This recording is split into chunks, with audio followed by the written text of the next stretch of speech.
Hello guys, പുതിയ വീഡിയോയിലേക്ക് എല്ലാവർക്കും സ്വാഗതം ഗൈസ്. ഇന്ന് നമ്മൾ റിക്കവർ ചെയ്യാൻ പോകുന്നൊരു മെക്ലറിനാണ് ഗൈസ്. ദേണ്ട നമ്മുടെ വണ്ടി ഇവിടെ കിടപ്പുണ്ട് ഗൈസ്. അത് നമ്മുടെ ഈ ഒരു ട്രെയിനിൻ്റെ ബോഗിയുടെ അടുത്ത് ഗൈസ് വണ്ടി തുരുമ്പൊക്കെ അടിച്ച് നശിച്ച് കിടക്കുകയാണ്. പോച്ചയൊക്കെ പിടിച്ച് കിടപ്പുണ്ട് ഗൈസ് സൈഡിൽ.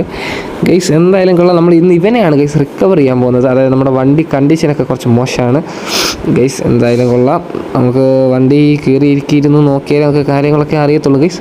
വണ്ടിയുടെ ആ ലുക്ക് ഇതൊക്കെയാണ് ഗൈസ്. എന്തായാലും കൊള്ളാം. ഇതുമായിട്ട് എൻ്റെ ചാനൽ സബ്സ്ക്രൈബ് ചെയ്ത് ഇപ്പോൾ തന്നെ സബ്സ്ക്രൈബ് ചെയ്യുക, ഷെയർ ചെയ്യുക, ലൈക്ക് ചെയ്യുക, സപ്പോർട്ട് ചെയ്യുക ഗൈസ്. ഏതെങ്കിലും വണ്ടി വേണേൽ പറയുക, നമ്മൾ മാക്സിമം കൊണ്ടുവരാൻ നോക്കുന്നതായിരിക്കും ഗൈസ്. ഒത്തിരി എക്സ്പെൻസീവ് ആയിട്ടുള്ള വണ്ടി പറയുന്നത്, അഫോർഡബിൾ ആയിട്ടുള്ള റേറ്റിന് ഏകദേശം കിട്ടുന്ന വണ്ടിയൊക്കെ പറയുക ഗൈസ്. ബുഗാട്ടിയൊക്കെ ഭയങ്കര എക്സ്പെൻസീവാണ്. എന്നോടൊരു ബ്രോ പറഞ്ഞിട്ടുണ്ടായിരുന്നു ബുഗാട്ടി കൊണ്ടുവരാൻ ഗൈസ്. ആഗ്രഹമില്ലാണ്ടല്ല, ബുഗാട്ടിക്ക് ഭയങ്കര എക്സ്പെൻസീവാണ്. നമുക്ക് അത്രയും കൊണ്ടുവരാൻ പറ്റുന്നതല്ല ഗൈസ്. അതായത് താങ്ങുന്നതിലും ഭയങ്കര ഇതാണ് ഗൈസ്. അത്രയും പൈസ ഉണ്ടെങ്കിൽ നമുക്ക് വേറെ എന്തെങ്കിലുമൊക്കെ ചെയ്യാമായിരുന്നു. എന്ത് ചെയ്യാനാണ് ഗൈസ്. ബുഗാട്ടി കൊണ്ടുവരാൻ ഭയങ്കര ബുദ്ധിമുട്ടാണ്, ഭയങ്കര എക്സ്പെൻസീവാണ് ഗൈസ്. അതാണ് ഞാൻ പറഞ്ഞത്.